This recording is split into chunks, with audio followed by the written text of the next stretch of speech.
A new series of lawsuits filed in Arkansas this week raise a very interesting question. What is the fine line between parenting and government doing the parenting for us? Because the state of Arkansas is looking to keep kids off of social media, citing increasing depression and anxiety among youth. But doesn't the responsibility to keep kids away from potentially addictive apps lie with parents at the end of the day?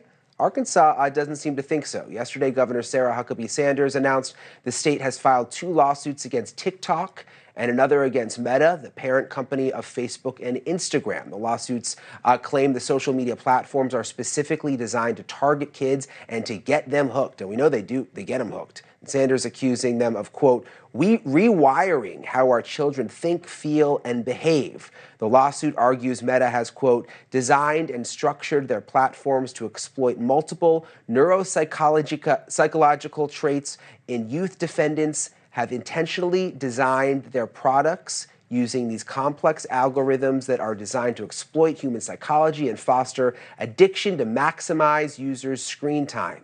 But even if that is the case, should it fall on Arkansas to fight to change it? In an interview with Fox News last night, Sarah Sanders made her case for why it should.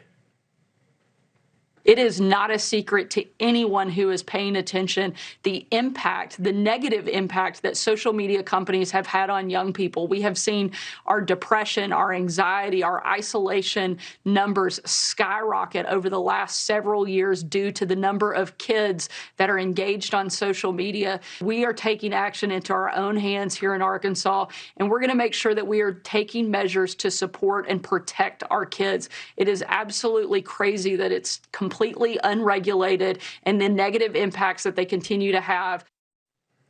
Now, there are not many people who would argue social media is not potentially damaging to children, and that even some extent includes the companies themselves. In a statement responding to the lawsuit, a spokesperson for Meta said, quote, these are complex issues, but we will continue working with parents, experts, and regulators such as the state attorney general to develop new tools, features, and policies that meet the needs of teens and their families. TikTok, for its part, has not yet commented. Now, this new litigation in Arkansas is part of a larger trend of states looking to keep their kids off social media. Utah recently passed sweeping legislation forcing users under 18 to get explicit parental permission before they use social media. Several other states, including New York, New Jersey, and California, are considering similar measures. But is this a case where government needs to step in to protect its most vulnerable, or is it overreach? Let's ask Tim Griffin. He is the Attorney General of Arkansas who filed these lawsuits on the state's behalf. Mr. Griffin, thank you so much for being here. I don't think people really have much disagreement about whether this stuff is damaging to kids.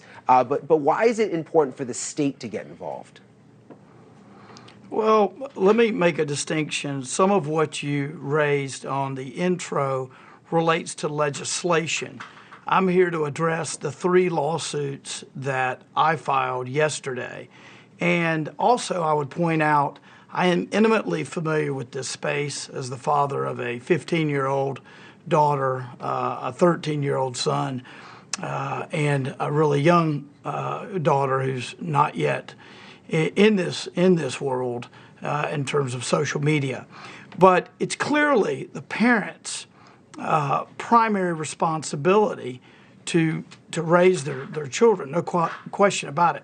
But these lawsuits are not about the content. These lawsuits that I filed, and that's what I'm speaking to, are based on the Arkansas Deceptive Trade Practices Act. And most states, if not all, have an analog to that statute. What this deals with is deception.